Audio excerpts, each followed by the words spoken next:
পবিত্র কাবাঘরের দরজার চাবি ইসলাম পূর্ব যুগ থেকে বংশানুক্রমিকভাবে আল শাইবা পরিবারের কাছে রক্ষিত আছে। প্রায় ১৬০০ বছর ধরে এই পরিবার কাবাঘরের চাবির রক্ষণাবেক্ষণের দায়িত্ব পালন করে আসছে, যা মুসলিম উম্মার ঐক্য ও ধারাবাহিকতার প্রতিনিধিত্ব করে।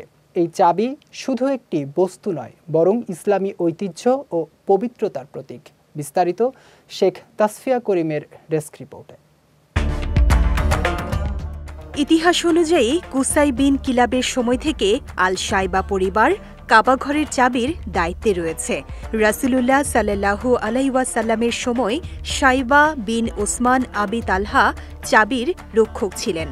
মক্কা বিজয়ের দিন রাসূলুল্লাহ সাল্লাল্লাহু আলাইহি ওয়াসাল্লাম উসমান ইবনে তালহা রাদিয়াল্লাহু তাআলা আনহুর কাছে চাবি হস্তান্তর করে বলেন, এখন থেকে এই চাবি তোমার বংশধরের হাতেই থাকবে কিয়ামত পর্যন্ত।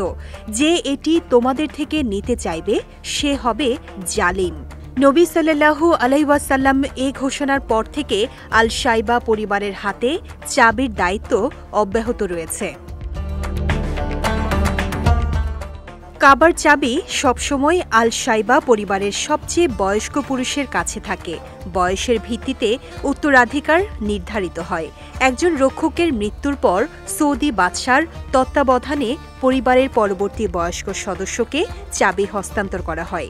বর্তমানে চাবির দায়িত্বে রয়েছেন শাইখ আব্দুল ওয়াহাব বিন জাইন আল আবিদিন আল শাইবি, যিনি হযরত উসমান রাদিয়াল্লাহু তাআলা আনহুর ১১০তম উত্তরসূরি। কাবাঘরের বর্তমান তালা ও চাবি ১৮ ক্যারেট সোনার নিকেল দিয়ে তৈরি। তালা ও চাবিতে কোরআনের আয়াত খোদিত করা হয়েছে। চাবি সংরক্ষণের জন্য ব্যবহৃত ব্যাগেও কোরআনের আয়াতের নকশা আছে। সৌদি আরবে এই চাবির যে অনুলিপি আছে তাও খাঁটি সোনা দিয়ে তৈরি।